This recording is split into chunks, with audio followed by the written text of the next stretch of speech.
Halo guys, balik lagi di channel gue Henry J. Video kali ini kita akan mereview manual yang berjudul Elicit chapter 334.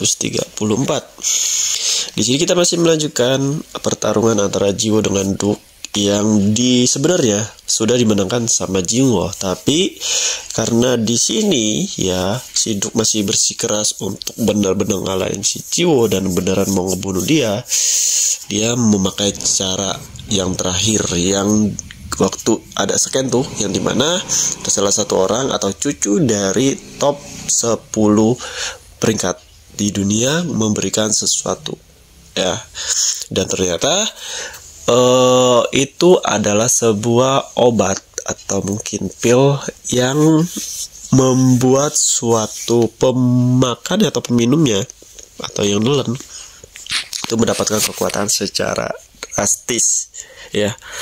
Nah disinilah si Duke yang tadinya udah nggak punya kekuatan apa-apa lagi, yang udah emang kalah, harusnya dia minum pil itu dan meledak, kekuatannya meledak langsung ya. Di situ pada kaget. Nah contohnya Schneider yang gurunya ya, gara-gara gurunya juga dia bilang sudah cukup pertarungan ini, dia udah tahu kalau si Duke ini kalah ya. Dari situ dia mungkin kesal karena gurunya sendiri udah kayak nyerah sama dia, padahal si Duke kayak belum sampai habis-habisan dan akhirnya dia minum. Nah karena di sini scan-nya itu pas si Duke ini nelen pil itu pada kayak tahu sesuatu hal ya, menurut gua mungkin pil ini adalah pil terlarang yang nggak boleh sama sekali diminum sembarangan. Mungkin bakalan merugikan pemakai ya peminumnya ya, entah itu efek sampingnya bakalan kehilangan kekuatan atau menurunkan kekuatan ya selama beberapa waktu yang lama ya, atau efeknya bisa menghilangkan kekuatan, tapi belum diceritain sih ya. Seperti ini obat-obat terlarang atau obat yang hanya, atau yang kedua, obat ini hanya dimiliki oleh top 10 peringkat di dunia yang emang berpengaruh, juga semua punya ya. Mungkin ini bakalan jadi suatu bukti buat si Duke ini ketahuan ternyata telah bekerja sama si cucu Vermouth ya, kalau nggak salah Vermouth, gue baru ingat ya, cucu Vermouth ya, salah satu top 10 dunia ya. Emang bener-bener juga kesal sama Jiwo udah ngerebut Luna dari dia. Wow, bakalan seru ya.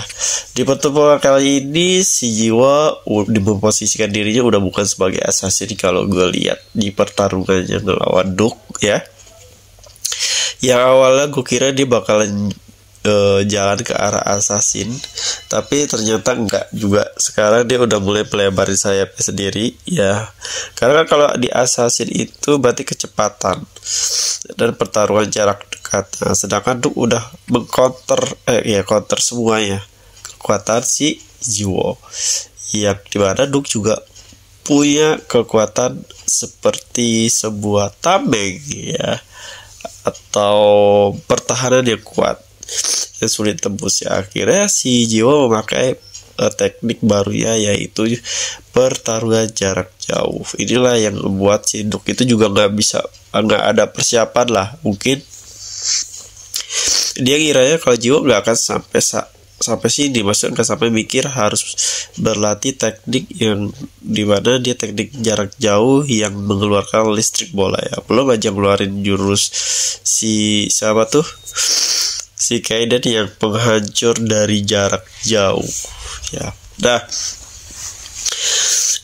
mungkin di chapter berikutnya kita akan melihat Jiwo agak terdesak nih guys ya, ngelawan kekuatan yang tiba-tiba meningkat dari Duke. Karena gue lihat kemarin belum ada teknik lagi selain teknik yang ini, teknik baru Jiwo. Mungkin kita akan melihat peluangnya sih sangat tipis ya di sini.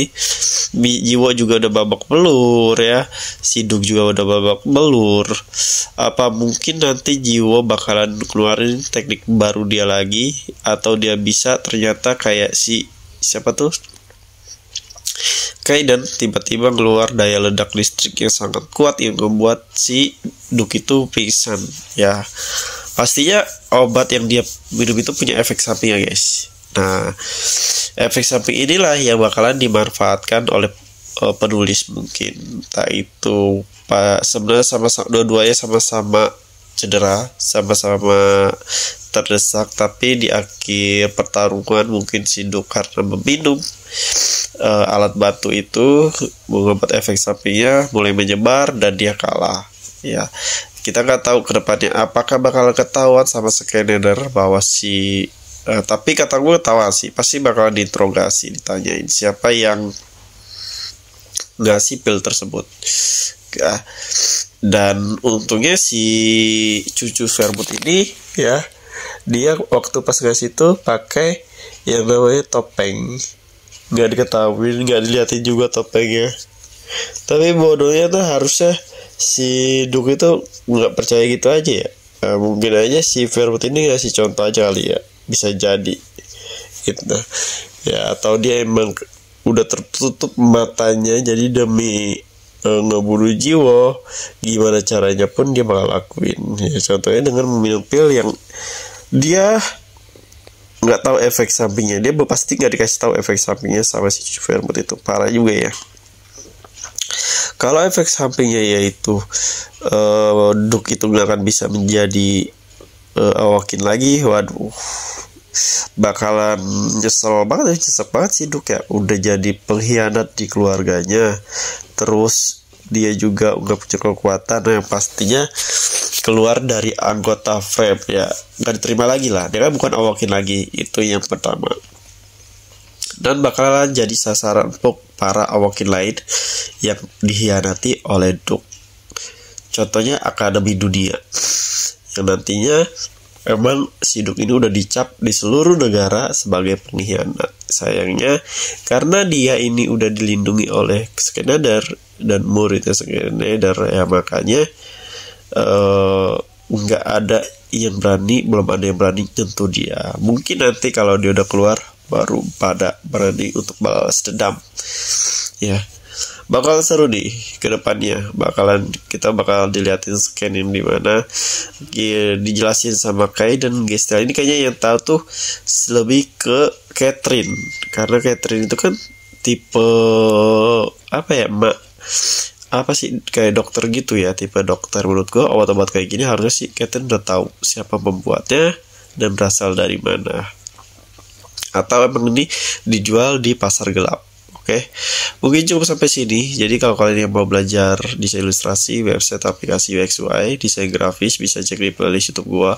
Di situ juga gua ngajarin gimana cara menghasilkan uang dari skill ini. Kalian bisa juga untuk melamar kerja di perusahaan, atau bisa sebagai kerja remote atau freelance. Terima kasih udah nonton video gua. Sampai jumpa lagi di next video.